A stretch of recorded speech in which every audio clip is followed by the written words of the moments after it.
Have you ever thought of a toy as truly terrifying? Today, you will hear Emily's story about a little doll that was just a gift, but turned into something evil. In the silence of the night, when this doll begins to move, will Emily survive? In an old but cheerful house in London, a small celebration was taking place. Balloons, cake, and laughter filled the air. It was Emily's 12th birthday. Friends and relatives were gathered. Emily's father handed her a big gift box with a smile. "Happy birthday, darling. This is for you." Excitedly, Emily tore the wrapping open. Inside was an old yet surprisingly beautiful doll. She wore a pink frock, had golden hair, and glassy eyes that looked almost real. Emily squealed with joy. "Wow, Dad, this is the most beautiful doll in the world." Her mother looked at it with a hint of unease. "Where did you find this? It looks very old." Her father smiled. "I came across it in an antique shop on the way. The shopkeeper said it was rare and special. I thought Emily would love it." Everyone laughed. The cake was cut, pictures were taken. Everything seemed normal. But no one noticed when, just for a fleeting moment, the doll's eyes blinked. 2. The night was unnervingly still. The streets outside were drowned in darkness. The rain had stopped, but drops of water still crawled down the window glass. Inside Emily's room, only a small table lamp glowed, its yellow light stretching long shadows across the walls. Emily lay on her bed. Her new doll sat beside her.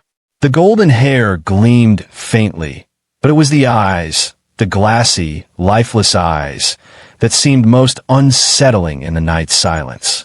Emily whispered softly, "Now you're mine. I'll never leave you alone." She pulled the blanket over herself and drifted to sleep. The room fell quiet. Only the ticking clock and the faint rustle of the wind outside could be heard. Minutes passed, until a faint sound broke the silence. Like nails scraping wood. Tap, tap, tap. Emily turned over and half opened her eyes. The room looked the same. Nothing unusual. She sighed. Probably just my imagination, but then a low giggle echoed. Not loud, not too soft. Just enough to slice through the silence. Emily's ears perked up. She sat up straight, eyes searching for the doll near her bed. But the doll wasn't there. Her heartbeat thundered. She rubbed her eyes, thinking maybe she was seeing wrong in the dim light. But the truth was chilling. The doll was now sitting on the chair across the room. The very chair that hadn't been touched by anyone. Emily's breath quickened. She tried to reason with herself. Maybe I put her there and forgot. She lay down again, pulling the blanket up to her face. Her heart pounded so loud it felt as if someone else could hear it. For a while, the room was quiet. Then suddenly, the window slammed shut. The curtains swayed, cold air rushed in, and the lamp's light flickered. Emily squeezed her eyes shut, and then a hushed whisper reached her ear. "Now I'm yours." She shivered in terror. The night dragged on between fear and restless sleep. When morning light finally filled the room, Emily slowly opened her trembling eyes. The doll was back on the bed, but something was different. Its lips now had red streaks, as though someone had painted them with lipstick. Emily gasped. "Well, when did this happen? I didn't do this." She stared at the doll, and the doll stared right back at her with those glassy eyes. The next morning, Emily looked even worse. Her eyes were bloodshot, her face pale, and her voice trembling. She didn't even touch her breakfast.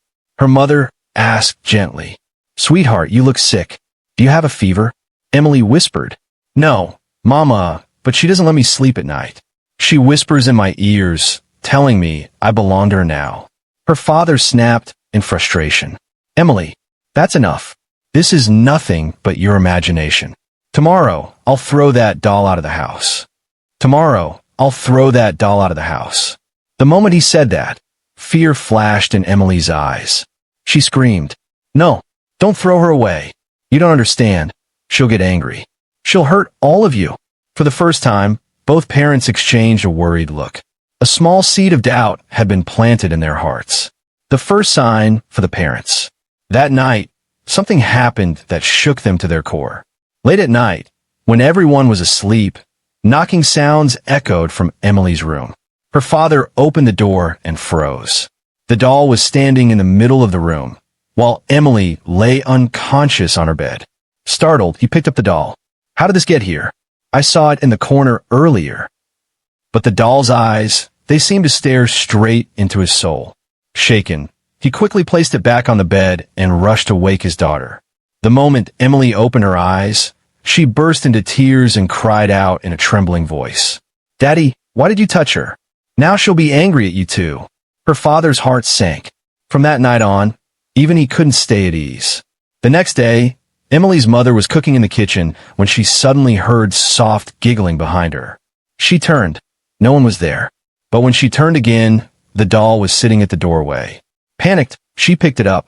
The moment she touched it, a wave of icy cold rushed through her hands, as if she were holding a block of ice. Her fingers went numb. Right then, she realized, maybe Emily hadn't been lying. Emily now looked weaker than ever. She hardly spoke, spent most of her time withdrawn, and was often found sitting in corners, whispering to the doll. One day, her mother overheard her murmuring, "Okay, I'll come with you. But please don't hurt Mama and Daddy." Her mother's heart nearly stopped.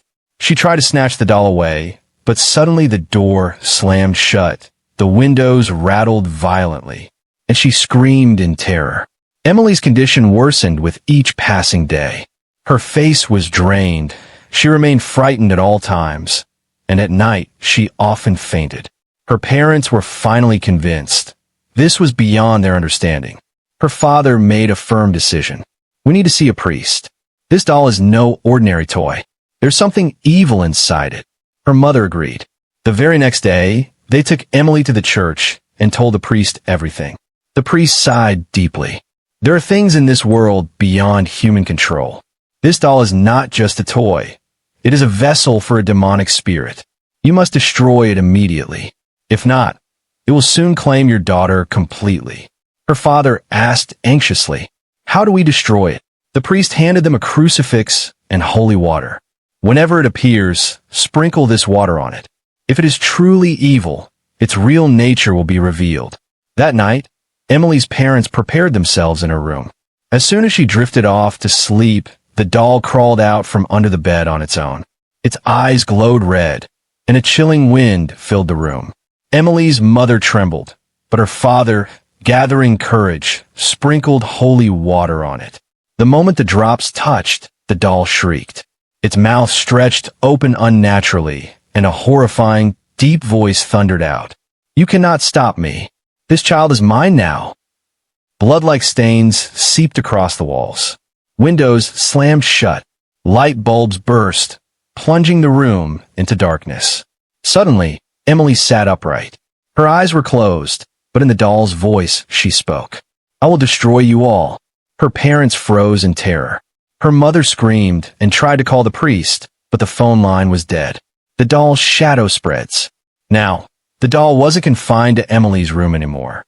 It began appearing in other parts of the house, sometimes sitting on the stairs, sometimes in the kitchen corner, and sometimes late at night in the parents' own bedroom. Her parents realized the truth. This doll wasn't just after Emily anymore. It was coming for the whole house. The next day, the parents gathered the courage to return to the priest. Emily wasn't with them anymore. She refused to be apart from the doll, even for a moment. The father pleaded desperately, "Father, we did everything you told us, but the doll has only grown stronger. It has taken control of our daughter." The priest's expression turned grave. "I warned you. This is no ordinary spirit. It is a cursed entity, a restless soul seeking to trap your daughter for eternity. If you truly wish to save her, we must confront it directly." The parents nodded in fear. That night, the priest arrived at their home with the parents. He carried a crucifix, holy water, and an ancient book of prayers. Inside Emily's room, she sat on the bed, smiling. But it was not the innocent smile of their little girl. It was twisted, lifeless, like the cracked grin of a broken doll. The priest began to recite prayers aloud. Immediately, the doll by the bedside twitched. Its eyes glowed blood red, and the room's temperature dropped to freezing. Emily screamed, her voice shifting between her own and the doll's guttural tone. "She is mine. You cannot stop me." Terrifying manifestation. Blood patterns began to streak across the walls. The window pane shattered, scattering glass across the floor. The bed shook violently. Lights flickered, and the air grew heavy with dread. The priest raised the crucifix high. Demonic spirit, by the command of God, release this child. The doll suddenly levitated into the air. Its mouth unhinged, releasing a bone-chilling, raspy wail. Emily collapsed unconscious, blue marks spreading across her skin.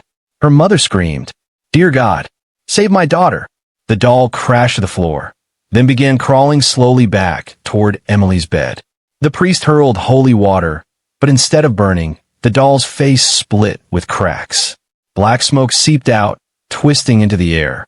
In a fractured, haunting voice it hissed, "This is the last night. Either Emily will be mine forever, or all of you will perish." The battle line was drawn. The room was drenched in darkness and terror. The doll climbed onto the bed, its glowing red eyes fixed on the unconscious Emily. Her parents clutched her, weeping, begging her to wake. The priest lifted his crucifix, reciting the final prayers with trembling but unyielding strength. "By the power of God, I command you, cursed spirit, release the innocent." The doll spun violently in midair. The door slammed shut. Black smoke poured from the walls, filling the room with suffocating dread. Suddenly, Emily's eyes shot open. One glowed bright, the other blood red. She screamed, "Daddy, please save me." But the doll's voice poured out of her mouth. "Silence. You are mine." Invisible chains bound her arms and legs tightly against the bed, as if unseen hands were imprisoning her. The priest hurled holy water onto the doll. It shrieked, flames bursting from the cracks in its face. Summoning his courage, the father grabbed the doll and dragged it to the window. "If you're so powerful, then see this, we will end you." But the doll jolted violently, throwing him to the ground. Blood trickled down his forehead. The mother screamed, falling to her knees. "God, save my child." The priest placed the crucifix firmly on Emily's forehead, chanting with every ounce of strength. The walls trembled, the floor shook. With a final, piercing scream, the doll exploded into countless fragments that scattered across the room. Emily gasped awake, the red glow gone from her eyes. Sobbing, she clung to her mother. "Mama, I thought I'd be trapped forever." Tears of relief streamed down their faces. The priest warned solemnly, "It is over, but remember, never take strange things lightly again." Days passed, and life seemed to return to normal. The house was quiet again. Emily laughed and played, her innocence restored. But one night, as her mother tidied her room, she froze. Under the bed lay a broken doll's arm, its cracked fingers twitching ever so slightly. Her blood ran cold, and that was the chilling end of the bloody doll. Do you think this was just a story, or do such cursed toys really exist? Share your thoughts in the comments. And don't forget to like, share, and subscribe for our next spine-tingling tale.